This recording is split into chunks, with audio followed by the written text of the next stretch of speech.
Today we're going to look at every single input and output on a Pro DJ mixer. If you've ever wondered what all of this stuff does, well, you're about to find out. But more importantly, when you know this, you're going to understand everything on the other types of DJ gear you're going to find, controllers and so on, because a mixer like this has pretty much got everything on it you'll find on anything else. And of course, if you know how to plug into something like this, then you're not going to come unstuck. If you ever get to DJ in a club where they've got a Pro DJ mixer and you need to do something with it, set something up with it. So we're going to start at one end of this and move all the way to the other. At the end, I'll tell you where this knowledge fits into an overall knowledge of how DJs work and what you need to know to be a great DJ. So hang around for that. But for now, we're going to start on the back here with the 4 channels here.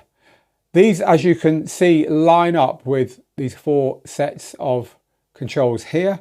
And that is for a reason, because they are all the 4 inputs for this mixer. So this is input 1, 2, 3, and 4. Now, these are RCA cables, or rather they are plugs for RCA cables. And an RCA cable has got a left and a right to give you the stereo audio. And that's the left one, the white one, and this is the right one, the red one. So an RCA cable will have 2 cables really, which plug into here. Now this is interesting insofar as you'd think you only need 2, right, per channel. But the reason there's 4 is that even though they're the same plug that goes in here, they're actually very different. One of them is called Phono and one of them is called line. The Phono is for plugging in record decks. And record decks, as you'll know if you saw the training video we put live last week, have got a very low electrical output. And that means that the mixer needs to do more than just take that signal and let you do your stuff with it. It needs to amplify it. And so in order to know that the signal that's coming in is one that needs to be amplified, in other words, one that's come from a record deck, you need to plug it into the right sockets. Otherwise, what happens is that you either can't hear it properly, or if you plug it into the wrong one in the other direction, it all distorts. So this one here, the Phono input, is where you plug in your record decks. And this one here, the line input, is where you plug in everything else, CDJs or whatever, because they've already done that amplification for you. It's called a Phono preamp, the circuitry that does that trick for you. And the quality of the Phono preamp decides a lot about the quality of how records sound when you play them through mixers. A lot of times mixers are not very good. It's one of the corners they cut because the mixer manufacturers know that not many people are going to use them to actually listen to music through. So it's something to watch. Of course, on the high-end mixer like this, they sound great. So sometimes you'll only see one set. So if you only see one set, then there's going to be a switch that lets you switch between the 2 options. So if you've just got one set of these, look for a little switch that says Phono or line on it. So you're going to plug your CDJs or equivalent into here. You're only ever going to plug record decks into these, and you can't go too far wrong with these. However, if you plug record decks in, these are useful to you. In fact, certain types of record decks, they're absolutely essential. And they are the earth poles. So the idea with the earth poles is that there's a little third lead from Technics record decks, for instance, other brands as well. And that third lead plugs to here. And the reason for that is it stops a lot of background noise and hum and buzz. It earths the turntable. And so because it's got that very low electrical signal going into it, there's a lot of scope for noise and crackle and so on. And if you ever hear a turntable that sounds really horrible and you've definitely got it plugged into the right ones, make sure if it has an earth lead, a third lead, it is definitely attached to this ground pole on the back of the mixer. Now the microphones get plugged in here. There are 2 different types of socket. This socket can take the same plug that this socket can, which is called a jack, a balanced jack, and that means it's just a high quality one, which will give you a great signal. That can be plugged in there as well, on that hole in the middle. This one can also take an XLR. So this is sometimes known as an omni socket because it can take both types. So this one can plug into there, but this one can't plug into there if you're using the bigger version. In practice, it means you can generally plug your microphone in whatever it's got on the end of it because there's a choice there for you. Now, there's other inputs on here which are slightly different, and they're these here. Now, these are an alternative to the line inputs at the top here. These 4 here are numbered channels 1, 2, 3, and 4, are alternatives to these 4. These are digital inputs. So if you've got equipment that's got a digital output, then you can plug them into here. Now, because it's digital, it doesn't need the left and right. Everything's carried down one cable. So effectively, they kind of look like one cable of the pair that you get with this. And the point of these is that this is a digital mixer, and a digital mixer has got analog to digital and digital to analog converters in it. What does that mean? It means that you can plug anything into it and it will convert it all to effectively computer signals within the unit, do all the stuff, the effects, the mixing and so on, and before it spits it out the other side, it'll convert it back to analog, which can be amplified and sent to a speaker.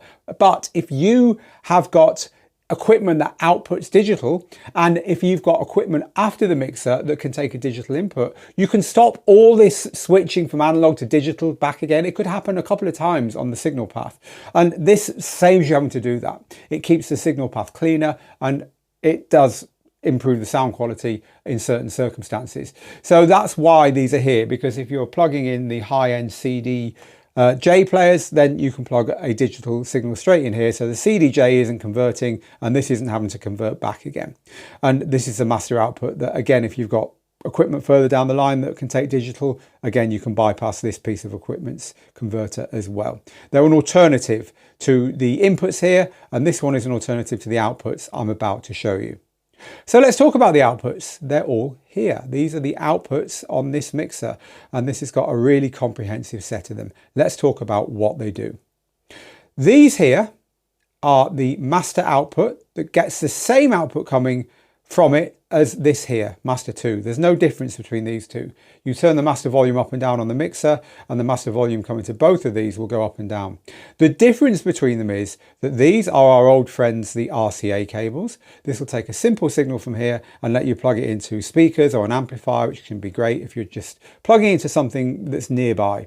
These are a more professional type of socket that can carry a signal much further, because they're called balanced, and balanced just means that the way they're wired and the way they work will give you a signal over a long distance that still sounds good at the other end. So if you're plugging into a PA system, for instance, that's a long way away from the mixer, which a lot of clubs might have their PA systems locked away in a cupboard or something, and that's a long leap, then the RCA version could pick up noise, it could pick up electrical current, it could pick up hum, it could just degrade.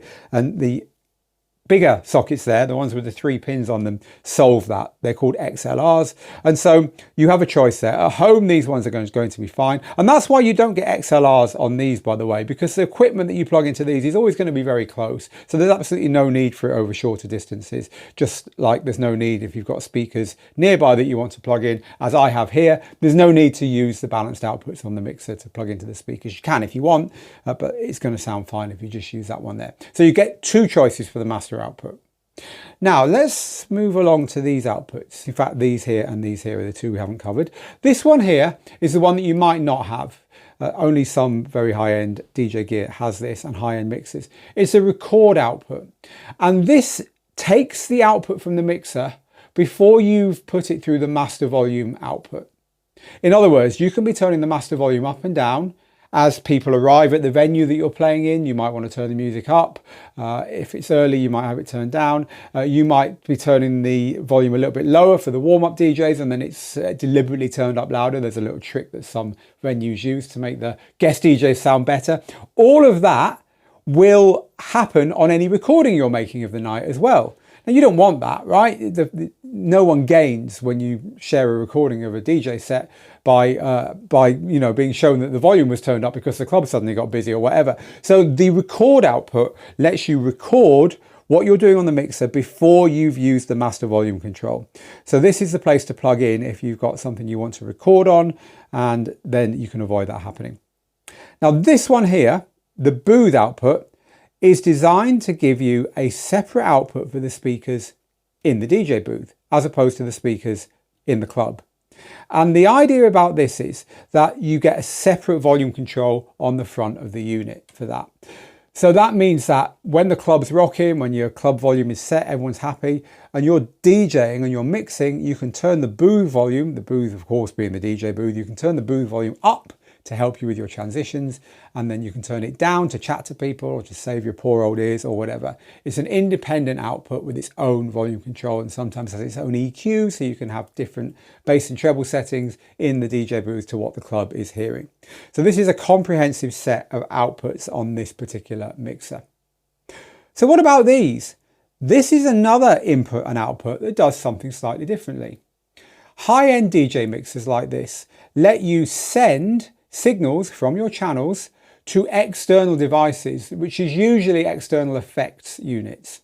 And these two here, called the send, will send a left and right signal to an external effects unit. The important thing about these to know is that you send the left and right signal down these two here to an effects unit typically, and then that is then sent back to here. And then on the mixer around the front, you get to route where that goes. You get to say what goes down there, and you get to say what comes back from there and what happens to it next. And if you look at Pro DJ effects boxes and you think, can I use this with my gear? And it's a question we get asked a lot about the RMX units, then unless you have the send and return, you can't really use them the way they're intended, because they're intended to be used with high-end DJ gear like this. So there's just a couple of other things on the back here before we move around and look briefly at a couple of the things that are on the front of this unit. So we've also got this here. It's called Pro DJ Link, but if you are in any way familiar with IT or home networking, you'll know this is an Ethernet socket. This is for attaching this to a home network, or more likely a club's network. Now that will allow you to not only have your CDJs all wired into here using the same old network stuff that you would use on anyone, so a network switch and so on, but also get the internet onto the whole setup as well, which is becoming increasingly important because these setups now can access both your music and streaming services over the cloud. It's also used for things like in professional environments. There are whole ways of setting up systems remotely, using them with lights and so on. So that's what that is for. For one of these to be set up properly, that really does need to be plugged in, at least to the CDJs that you typically have on either side of it, because that allows all the BPMs to sync. It allows the music that you've got on a USB drive on one to show on the other, or the others, etc. And it also allows the effects to really tightly tie to the beat grids and all that kind of thing. So that is what the link socket there is. It's called link, but ultimately it's Ethernet, and yes, it should be plugged in. Talking of computer sockets then, let's take a look at these ones here, because we've got a few. Here are where you would plug in your computer typically. You would plug in your computers here if you're using the whole setup as a very, very expensive DJ controller, for instance. So these are USB-B, where my fingers are now, which are affectionately known as printer cables, right? You know the ones. And these are USB-Cs, but they're just the same thing. So there's 4 sockets there, but there's only 2 inputs, A and B there. The reason for that is that more modern gear uses the USB-C. That's becoming more and more popular. And then the other one we've got is over here. So this is a digital version, this USB here, a digital version of this one here. It lets you, again, in the same way that this works, this lets you plug in your effects unit digitally. And so if you've got a digital input, hey, it's just 1 cable to the effects unit rather than 4 that you would need here, 2 in and 2 out. So it's a lot cleaner to do it that way. And the final outputs you need to know, these 2 on the top and these 2 down here are of course the headphones outputs. You've got 2 sets of headphones on this particular mixer, so 2 DJs can cue and work together on one mixer. Very unusual, most only have 1. And the reason there are 2 sockets for each is so you can plug in both types of headphones, the 1/4 inch jack and the 1/8 inch jack. It just means you don't have to remember the adapter that was a classic that DJs used to forget to bring with them to plug their headphones into mixes a generation ago. Oh, and if you wonder what this was, it's an aerial, because this mixer's also got Bluetooth and wireless. You don't have to use the network cable to connect to your network, and you can use Bluetooth to put some music playing from your phone, for instance, through the channels as well, using that. And so we've covered pretty much all of it. Now, the way we teach DJing here at Digital DJ Tips, because DJing needn't be complicated. Yes, this is a pretty complex mixer, but ultimately DJing shouldn't be complicated. We divide it into 5 areas, and those 5 areas are outlined in our book, Rock the Dance Floor, the best-selling book on how to DJ that you'll find. So in Rock the Dance Floor, we look at it like this: gear, music, mixing, performing, and success. So gear is what we've just started to look at here, the geeky stuff. Of course, there's a lot more to understanding DJ gear than what I've shown you now, but this is the stuff that doesn't make you a better performer. It just means you understand the tools that you're going to use to perform. Music is what you play on the gear. Without the gear, the music's no good, and vice versa, right? So we teach music when it comes to finding, assembling, organizing, preparing, and so on in this section here. Mixing is what you do with the music on the gear. This is where most people start, and that's why they come unstuck. This is where most DJ schools start, and that's why their students come unstuck, because they haven't given them this grounding here that's really important. But of course, mixing is a great, fun part of DJing, and it's why ultimately a lot of us want to do it. Or is it? Because I would argue this is why most of us want to do it. There is nothing like the thrill of seeing your music landing properly with an audience that wants to hear it. But nowadays, of course, this can be live streaming, it can be podcasting, it can be even making mixes to listen to in your own headphones when you're out and about. It's all good. Performing, though, is the end result, right? That all this is leading to. And then, of course, nowadays, DJing can go in all kinds of directions. The idea that you need to be playing in a club every week to be a DJ is long gone. So in the school now, we teach all the kind of things you can do with your DJing from here on in. Whether you want to produce music, set up a mobile DJ business, do a radio show, whatever, they're all in the fifth step there. Look, this book's on Amazon, it's on Kindle, it's on audiobooks. You can get it everywhere you buy your books, all good bookstores, as they say. However, I'd like you to have a copy of this for free. So to get your free copy of this book, go to the QR code, scan that QR code now on your phone, and it'll take you to our sign up page here at the school. It's totally free to become a member of our community. There's no strings attached, and we'll give you a copy of this book just for coming and becoming our latest member. We love teaching DJs, we love helping DJs, it's what we do.